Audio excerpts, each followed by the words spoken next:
మన సంబంధాల్లో, ముఖ్యంగా జీవిత భాగస్వామితో ఉన్నప్పుడు చిన్న చిన్న తప్పులనే పదే పదే చూడటం వల్ల మన ప్రశాంతతే దెబ్బతింటుంది. ఇది మనలో చాలామందికి అనుభవమే కదా. సో ఈరోజు మనం ఈ దోషదర్శనం అంటే ఇతరులలో తప్పుల్ని వెతికే అలవాటు నుంచి బయటపడి స్వేచ్ఛగా ఎలా ఉండాలో తెలుసుకుందాం. అయితే ఇక్కడే ఒక ముఖ్యమైన ప్రశ్నొస్తుంది. మనం గమనిస్తున్నవి నిజంగా చిన్న పొరపాట్లేనా, లేక వాటిపైనే మనసు పెట్టడం వల్ల మనశ్శాంతి అనే ఓ పెద్ద సంపదను కోల్పోతున్నామా? ఆశ్చర్యంగా ఉంది గదూ. దీని గురించే ఇప్పుడు మనం లోతుగా చూద్దాం. సరే, ముందుగా ఈ సమస్య అసలు ఎలా మొదలవుతుందో చూద్దాం. ఒక చిన్న లోపం మన బంధంలో ఒక పెద్ద గాయంగా ఎలా మారిపోతుందో అర్థం చేసుకుందాం. దీన్ని మనం భూతద్దం ప్రభావం అని చెప్పుకోవచ్చు.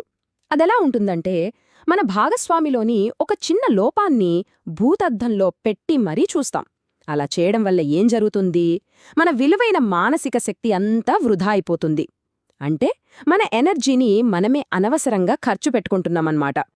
దీన్ని ఇంకోలా అర్థం చేసుకోవాలంటే, ఊహించుకోండి, ఒక చిన్న గీటు పడింది. అవును, ఆ చిన్న గీటుని మనం పదే పదే గీకుతూ ఉంటే, దాని గురించే ఆలోచిస్తూ ఉంటే, అది కాస్త పెద్ద గాయంగా, మానని పుండుగా మారిపోతుంది. మన సంబంధాల్లో మనం చేసేది కూడా సరిగ్గా ఇదే. ఒక చిన్న తప్పును పట్టుకుని వేలాడటం వల్ల మొత్తం బంధాన్నే గాయపరుస్తాం. మరి దీనికి పరిష్కారం లేదా? ఖచ్చితంగా ఉంది. ఇక్కడే మనం శాంతి పెట్టుబడి సూత్రం గురించి తెలుసుకోబోతున్నాం. ఇది మన ఆలోచనా విధానాన్నే మార్చేసే ఒక అద్భుతమైన సూత్రం.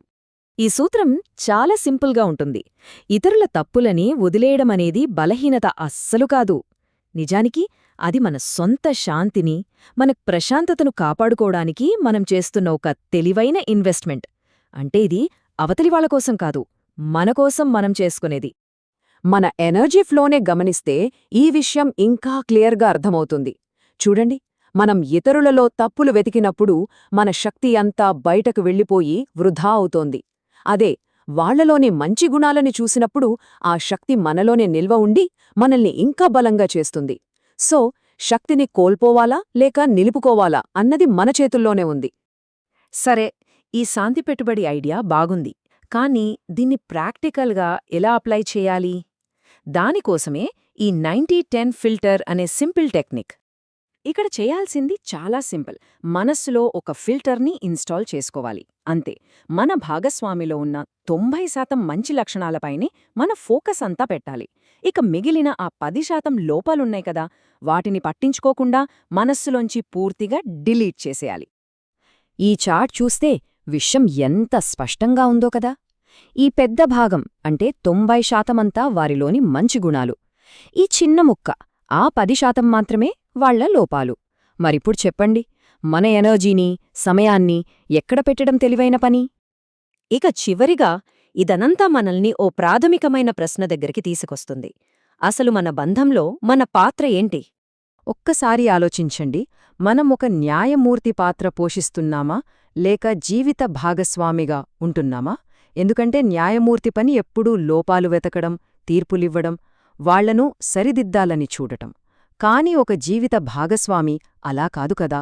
వాళ్లు బంధాన్నెలా పెంచాలి, ఒకరికొకరు ఎలా అండగా నిలవాలి అని చూస్తారు.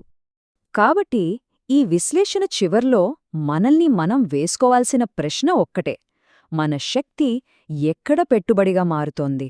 ఇతరులలోని లోపాలను వెతకడంలో వృధా అవుతోందా, లేక బంధాన్ని పెంచే మంచి గుణాలను చూడటంలో ఇన్వెస్ట్ అవుతోందా? దీని గురించి తప్పకుండా ఆలోచించాలి.